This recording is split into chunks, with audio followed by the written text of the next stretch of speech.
so we'll go ahead and get started. We are here for the breakout session for cyber risk management resource and ransomware best practices. My name is John Harrison. I will moderate the call or the group session. And we've got David Stern with us from CISA, who will be leading the presentation. He has asked that everyone feel comfortable asking your questions. You can either raise your hand in chat, I'll try to keep an eye on that, or you can unmute your phone or connection and simply interrupt in the middle of the presentation. We'd rather have the questions answered rather than get through a whole bunch of slide decks. So with that, I will introduce Dave, and then my role will back away and Dave can run with it. It's my understanding, having just met Dave, it's a pleasure, Dave, that Dave has served as CISA's section chief overseeing state, local, tribal, and territorial, hereafter referred to as SLTT, and election cyber exercises. He's also served as a deputy of CISA's SLTT Cybersecurity Engagement Program. He leads CISA's cybersecurity collaboration efforts, specifically to assist SLTT governments develop their ability to assess their resources and access resources through CISA in order to make use of best practices, how to deploy those practices, make use of actionable data sets and network defense information that come out of those engagements with CISA resources, for which I personally am very, very thankful, Dave. Some of those resources include cyber hygiene vulnerability scanning, which I use, phishing campaign assessments, remote penetration testing, which I use, risk and vulnerability assessments, red team assessments, and validated architecture design reviews. So one quick question to get you started, Dave, and then you can run with this thing. As you're going through your presentation, I personally would like to see, or would very much value, any information about what you would tell new organizations to this on how they can engage these resources, where they would start with these resources, and any sort of actionable data they could expect out of those engagements. Sure, yeah, and I'll go a step further than that. I'm going to give you some examples of not just how the assessments are working for some of our partners, but some of like the value-added add-ons that we've added to some of the assessments to make the most out of the data that you're providing to us. For example, for a program like vulnerability scanning or a phishing campaign assessment, and how that relates to some of our ongoing operational work that we've been doing around ransomware and other threats. So are we ready to go? Ready to get started? Yes, I'll just remind everyone very quickly that I see everyone in here has their phone on mute, which I appreciate, but don't forget to unmute if you're trying to ask a verbal question or raise your hand in the chat. And you're ready to go. So I think I am sharing my slides. Please tell me if you can see them. Yes, you're up. All right. So thanks everyone for joining the session today. As was stated, I would like to get through my slides, my presentation, and talk to you all about ransomware and some of the services that we have available at CISA. But what's really more important is hearing your feedback, your questions. So as I go through the presentation, please do interrupt me at any time. If you have questions, concerns, if there's comments that you want to add, that's the most important thing. So without further ado, I am David Stern. I lead CISA Cybersecurity Division's work with state, local, tribal, and territorial governments. Part of that work is overseeing the multi-state ISAC and election infrastructure ISAC, but we also work directly with individual states and local governments and all of the subsectors within state and local that make it kind of an interesting microcosm of the nation as a whole. So let's see. So CISA, we are the nation's risk advisors. What does that mean to you? It means we're your risk advisor. So we help in a few key different lines of effort: information sharing, best practices in the form of guidance and alerts that we put out, as well as the assessment resources that John mentioned, and then also response. We really want folks to really focus more on the best practices and risk management. But if something should happen, we also have response resources available to help you mitigate the incident and determine what happens. What are we not? So we are not a regulator. We are not law enforcement. Everything that we do is voluntary, and that's something that helps us build trusted partnerships, and everything that we do will only be upon your request. We wouldn't just come in and start doing something or responding to an incident or doing anything like that unless it was specifically requested by our partners. And all the resources that I'm going to mention in the presentation, they are all free, they're no cost, or I like to say they're included in your tax dollars. So it's not just state and local governments that we work with.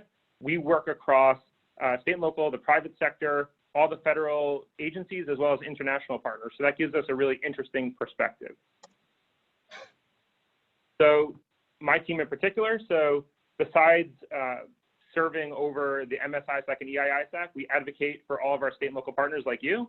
We represent you in the development of CISA's policies and processes.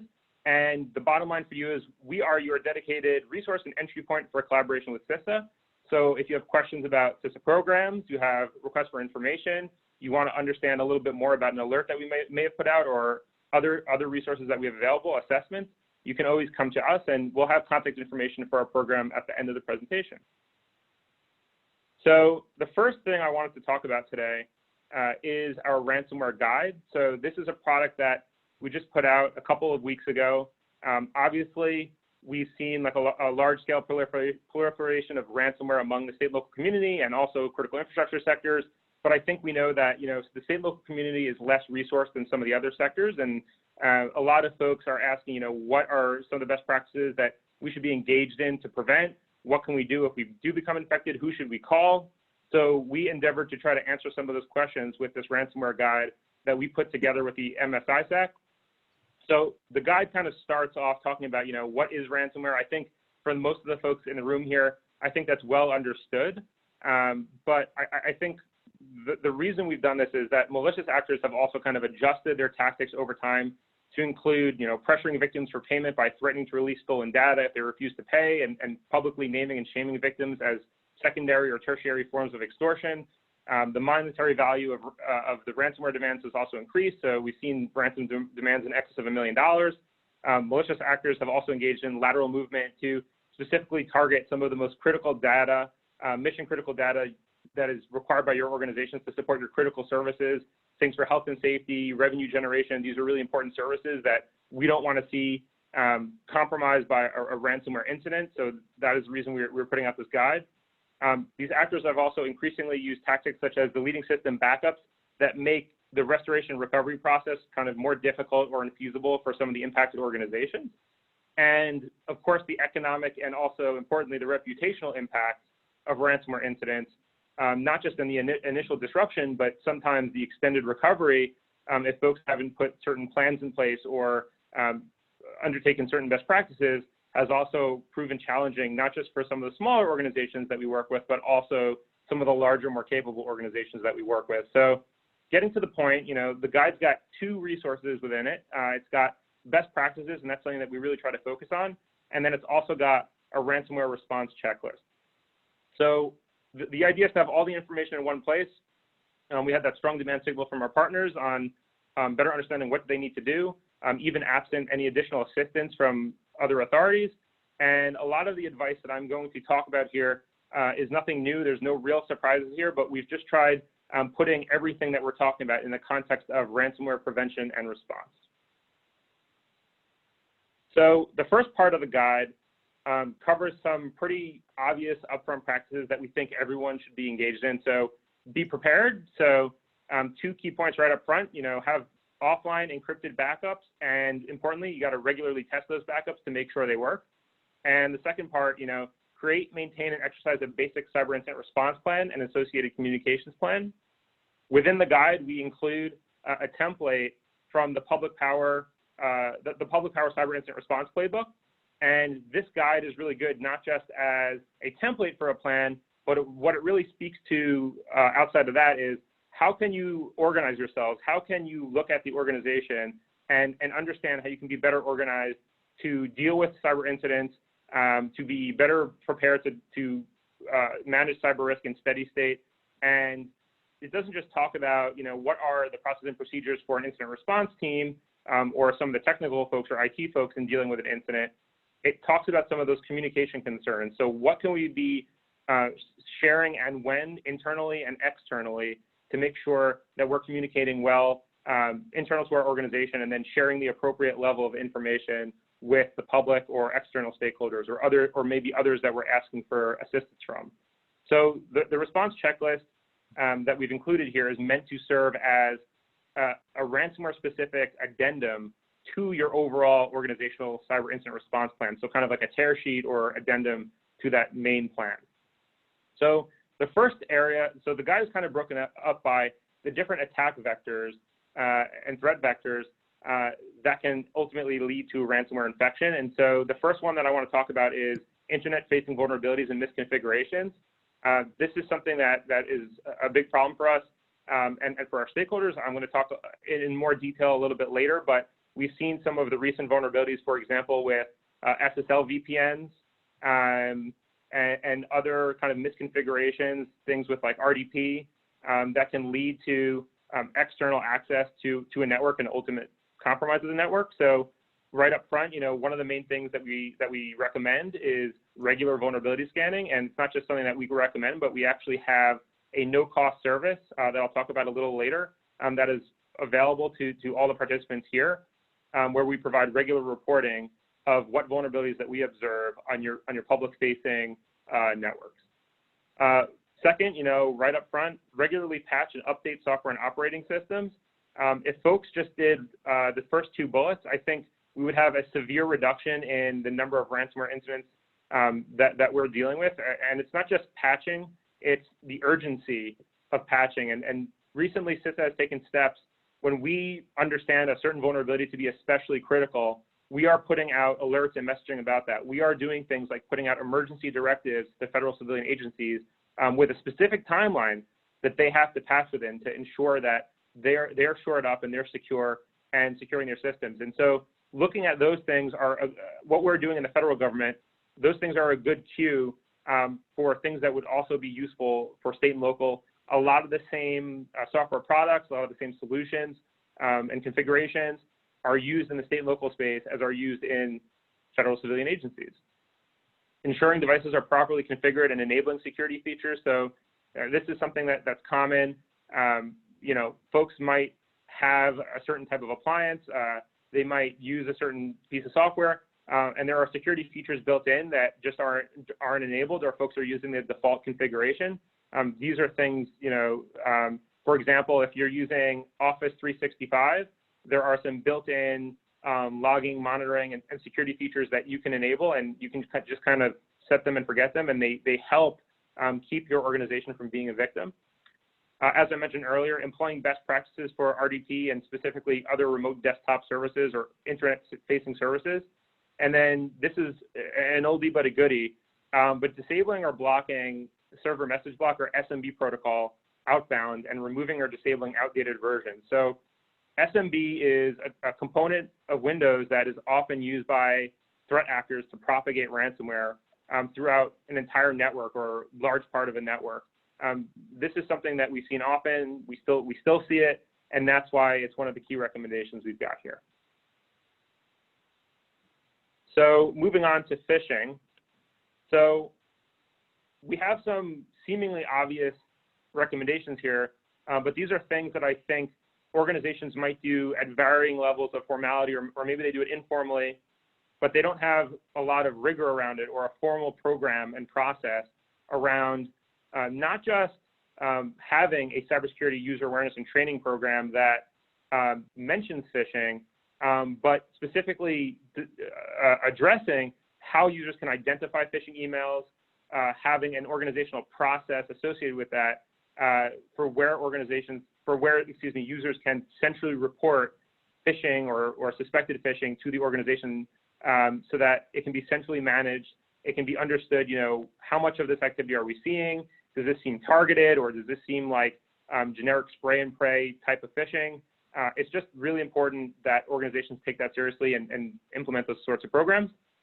Implementing filters at the email gateway, implementing DMARC policy and verification. So this is, we include some links from both the ISAC and CISA on implementing DMARC, and this is a step that can keep your organization's domain from being used to send phish, or from being spoofed to send phish that looks more legitimate to the recipients, which kind of entices them to click and increases the chance that certain types of phishing will be more successful and that your organization will be compromised. So DMARC is definitely a practice that we recommend, and we include some guides within the ransomware guide on how you can implement that. And then finally, this is a key one as well. So disabling macro scripts for Microsoft Office files transmitted via email. So this is something that organizations can do pretty easily. And it's not disabling all macros, but specifically on those files that are transmitted via email, so that if someone is enticed to click, it doesn't immediately launch a macro script that then downloads malware and ultimately ransomware onto the endpoint. And then the next category of kind of ransomware infection vectors to mention that is closely related to phishing is precursor malware infection. So what am I talking about here? So these are kind of commodity malware variants, maybe malware as a service, or commonly used malware variants that have their own spam campaigns, such as Emotet or TrickBot. These types of malware are often precursors to ransomware. So often Emotet, which is a Trojan, will first be dropped. Then TrickBot will be dropped by the Emotet dropper, and then TrickBot will be used to kind of like enumerate the network, look for more critical assets or data sets, and then ransomware may be selectively or on a widespread basis deployed, commonly variants like Ryuk or Conti ransomware. So we've got some obvious advice here, things like ensuring that your antivirus and anti-malware software and signatures are up to date, using application directory allow listing on all assets, so only the applications and executables that I say can run, and they can only run from these directories. So this is a practice that, if it's software that's authorized to run, it's going to run, and if it's something else, it's not going to run. And then we say consider implementing an intrusion detection system. So in the state and local community, especially when we talk about elections, we at CISA have funded through the MSISAC what's called the Albert Intrusion Detection System. And this is an IDS solution that is deployed by the MSISAC on our behalf. A lot of state and local governments use it, and a lot of election organizations, especially counties, have taken us up on it. And in some states, there is every single election jurisdiction in the state is using Albert. Just wanted to mention that. So that's what we have to say about precursor malware infection. If you're kind of wondering a little bit more about, where can I get more information or, regular threat reporting on some of these commodity malware threats like Emotet and TrickBot that have infrastructure that in particular sort of changes very often. They're very ephemeral threats, and the command and control changes a lot. The delivery mechanism changes a lot. The phishing campaigns associated with them change a lot. There are researchers, the Cryptolamus group specifically, and also, if you've heard of it, abuse.ch, who these folks just only follow sort of Emotet and related malware variants like TrickBot, and continuously share the newest information about how to detect it, what they're seeing, across all different stakeholder groups. So with that said, let's talk a little bit about a really interesting subject as it relates to ransomware and just cyber risk management in general, which is third parties and managed service providers that you rely on to deliver your mission critical services, and where there may be, sort of interdependencies between those organizations and your organization. So it's really important when you're looking at holistically at your organization to also look at the risk management and cyber hygiene practices, so to speak, of third parties or managed service providers that your organization relies on. So just understand that adversaries might exploit the trusted relationships that you have to do things like sending phish that impersonates them, using the credentials that belong to your contractors or third parties to access your network, or other interdependencies that exist to access your network and propagate malware or ransomware. And something that we've found is a best practice for sort of dealing with this is making sure that you specify the very same cyber risk management requirements that you have for your own organization in your contract language. And this is key to holding the contractors accountable and making sure that the rules of the road, what you expect all those expectations are right up front. And the first time that you're talking to a managed service provider about how did this happen is not when something happens. And then for the latter part of the guide, outside of those high-level categories, we also talk about some general best practices and hardening guidelines. I'm not going to cover each and every one of these discretely, but these are just general best practices, even outside of the ransomware threat, that are helpful. So using multi-factor authentication for all sources to the extent possible, especially things that are public-facing, RDP, any remote access service, public-facing websites, control panels. All these kinds of things are big targets.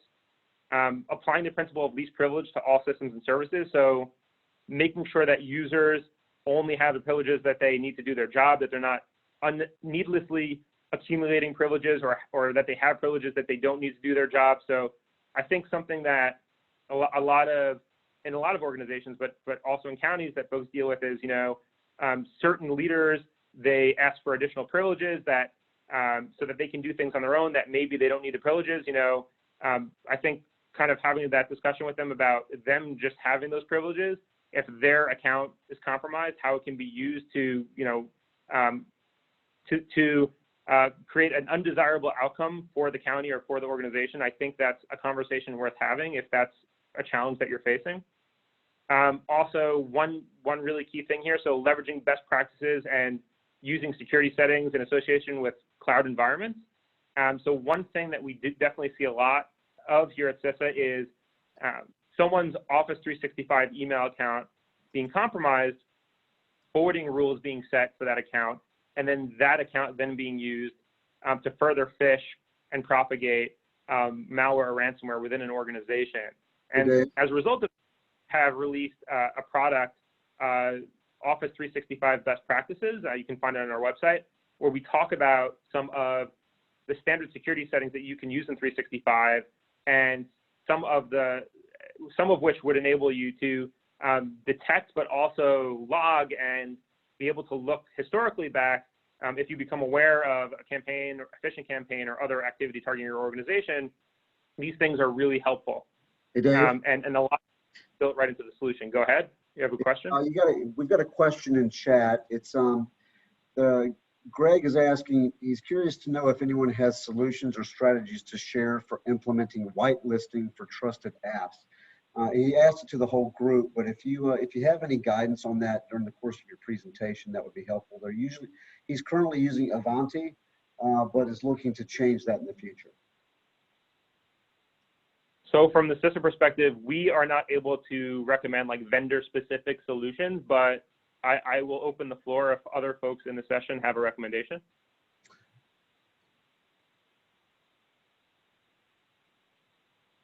Well, from a general perspective, perhaps not a specific vendor, but do you have any guidance or strategies on how to go about whitelisting trusted apps? I mean, I know, for example, in my environment, we have so many different, I'll call them lines of business that we support, everything from Commonwealth attorneys to state agencies to the local battered women's shelter, that our application whitelist would quickly grow to be, fairly large for us to manage with such a small technology staff. So strategies about how to perhaps keep on top of that kind of thing would be helpful if you have anything like that.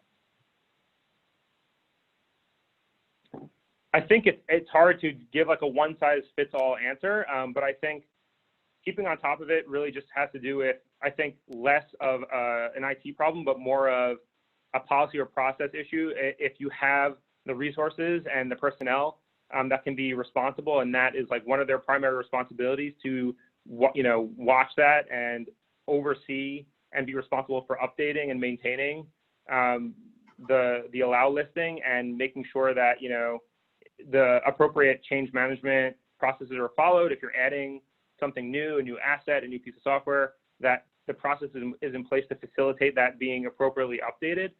I just think from my perspective, especially when we're talking about local governments or counties, I think this is something where it becomes more, like you were saying, more of like a resourcing issue than a solution-specific type of concern.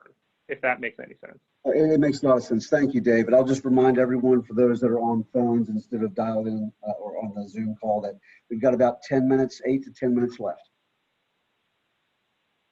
So moving on, another thing, so developing and regularly updating a comprehensive network diagram, not just for the obvious reasons for your own use, but something that our incident responders often encounter, whether we're providing remote assistance or on-site, and this is both from the ISAC perspective or from CISA, is we're trying to figure out and ascertain, you know, what is the nature of the incident, how far could the ransomware spread, what parts of the network are potentially affected or not affected. And a lot of the times organizations don't have just a basic, it doesn't have to be anything very detailed, but a basic network diagram that's sort of descriptive of the organization. So that's something that is really helpful for us to have that in advance.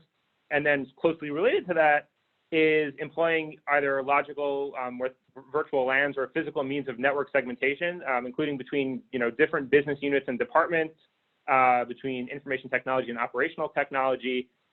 This is something that is especially prescient when it comes to election organizations. If your county manages elections, kind of making sure that they have maintained some separation from the rest of the network, so the network isn't extremely flat, and if one part of the county becomes compromised, the Board of Elections or election organization does not also suffer the same fate. And then moving on, a few kind of final things to mention. So asset management, not just appropriately tracking software and hardware assets, although we do include a template for doing that in the guide, but having a good understanding of what are the mission critical or essential functions that these assets support. This is something that really becomes important for a prioritization of restoration and recovery activities later on. So I've been on site at some local government ransomware incidents where because they don't have a good understanding of exactly what their interdependencies are, of what systems support either, you know, public health and safety or revenue generating functions, there is not really a concerted prioritization of what are the assets that we need to restore first. We have a lot of problems right now. We have a lot of things that are not functioning, and the public is looking to us, but what do we have to restore first? Not just to restore that public confidence, but if there are certain, you know, revenue generating services like utility billing or other things that are really important for the organization's bottom line, how are we prioritizing those things? And do we understand all the software and hardware assets that underpin them? Restrict usage of PowerShell. So again, this is kind of like a living off this LAN style technique that we see a lot with ransomware incidents, is actors using PowerShell, a component of Windows, to execute scripts that propagate malware and ransomware throughout the network and also hide their activities. Securing domain controllers. Often domain controllers, because of the ability that you have to change privileges, privileged accounts within the organization, are a key target of actors that are looking to cause the maximum disruption with a ransomware incident to a given entity. So just making sure that just basic things like the most recent version of Windows Server OS is being used on domain controllers. There's more security features that are baked into those newer versions of server, including a number of features specific to Active Directory.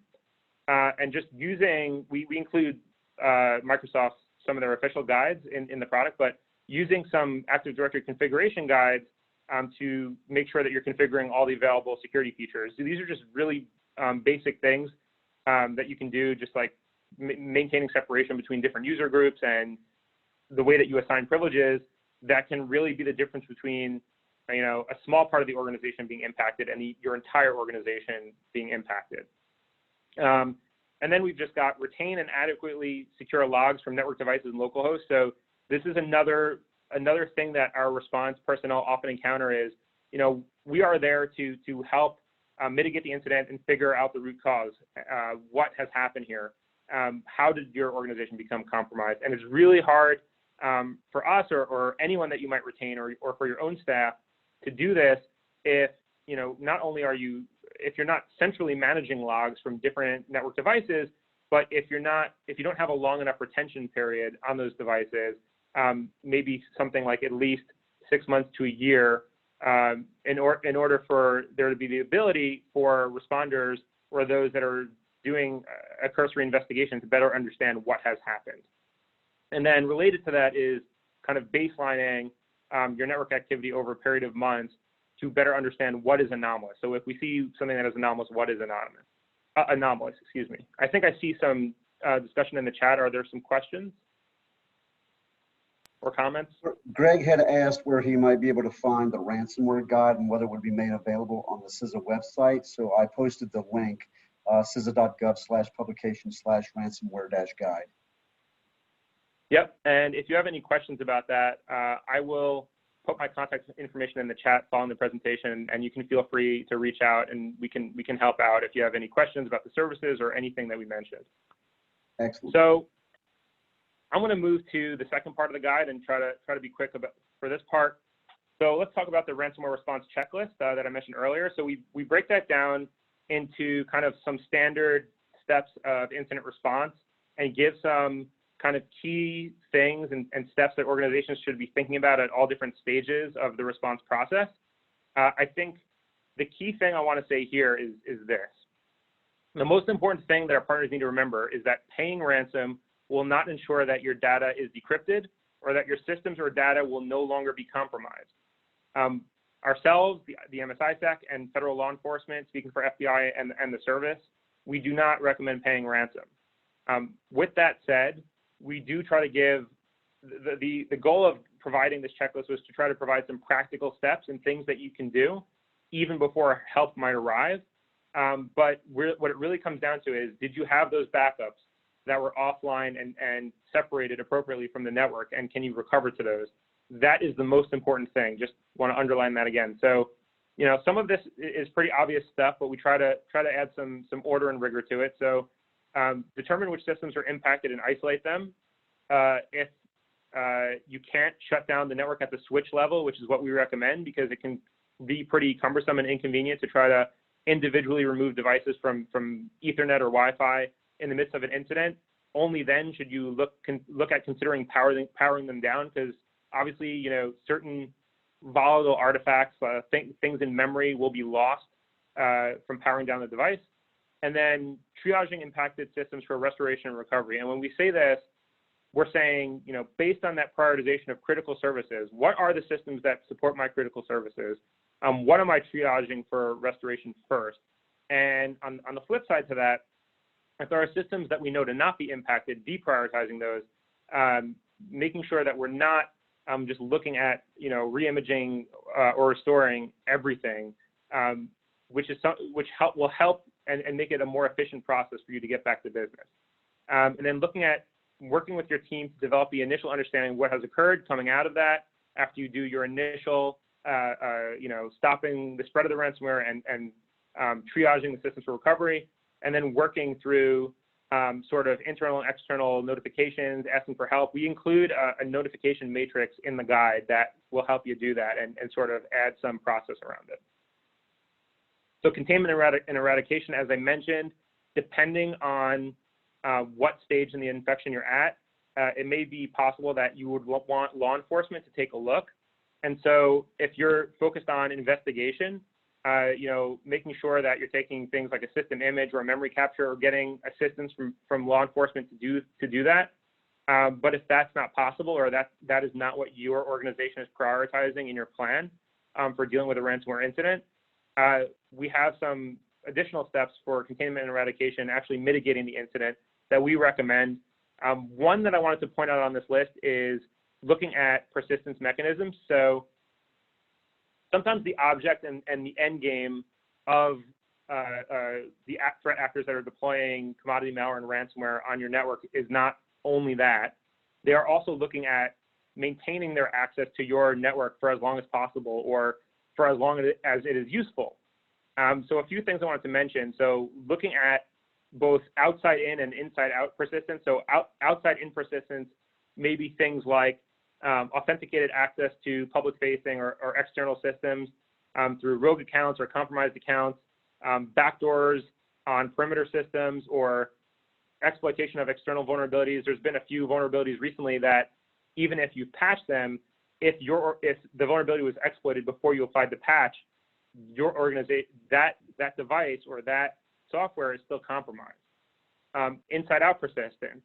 So looking for additional malware implants on the internal network and sort of different living off the land style modifications like I mentioned earlier. So these could be things like commercial pen testing tools like Cobalt Strike, use of the PS tool suite, things like PS exec or PowerShell scripts, things that can be used to gather information or perform remote management of Windows systems, looking for those things.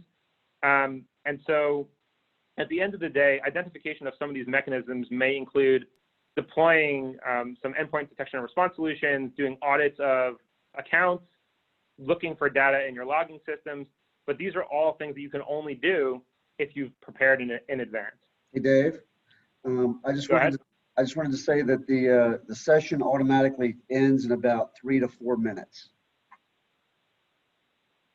All right, I will move on to some of the resources we have available just so that we can talk about that. But I recommend everyone take a look at the ransomware guide. So first, vulnerability scanning. As I mentioned, we have a vulnerability scanning service that is available at no cost to all the participants in this session. The email address to request it is listed here, vulnerability_info@cisa.dhs.gov. I wanted to give an example of how we leverage the service, not just to provide regular weekly reports to customers, but how we make proactive notifications. So on the screen in front of you, this is a recent alert released by CISA where we talk about how adversaries are chaining some recent vulnerabilities against state and local organizations. And it's kind of a trend that we're seeing. And so when we became aware of this, we had our vulnerability scanning team go and perform an out-of-band scan specifically to see what the susceptibility would be, what the attack surface was for our state and local and other partners, and then conducted proactive notifications to warn them. In some cases, where there's a new vulnerability, there may not be a plugin yet to scan for it, but we can look for the existence of the product and the software version and alert based on that. So that's another distinct benefit of participation in the vulnerability scanning program. Here are some other vulnerabilities we've reached out on. We've also reached out when we see RDP credentials for sale online. We reach out proactively based on understanding that an IP that might have been associated with those credentials might belong to one of our vulnerability scanning customers. I also want to talk briefly about our phishing campaign assessment. So the CISA team will phish your users over the course of 6 weeks to understand what the proclivity of the organization is to fall victim to phishing and deliver a report to you with click rates and different metrics, time to click. And then also key to preventing ransomware is the malicious domain blocking and reporting service from the MSISAC. So this is a protective DNS resolver service that will block resolution to phishing domains, malware command and control domains, and it is free for all state and local governments. So I will end there, but if you have additional questions, please send us an email at the email address listed, and please take a look at the rest of the presentation. And if there's anything else that is of particular concern to the folks in the session, please do feel free to reach out. We're here to help and happy to answer questions if there is time.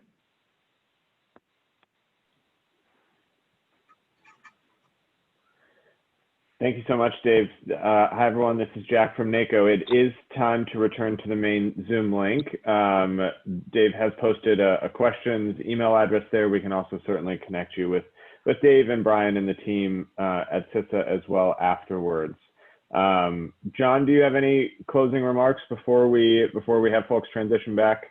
No, sir. Just wanted to say thank everybody for joining the group. And if they have any follow-up questions, they can obviously reach out to Dave or to myself as well if they feel that's appropriate, if I can be of any assistance.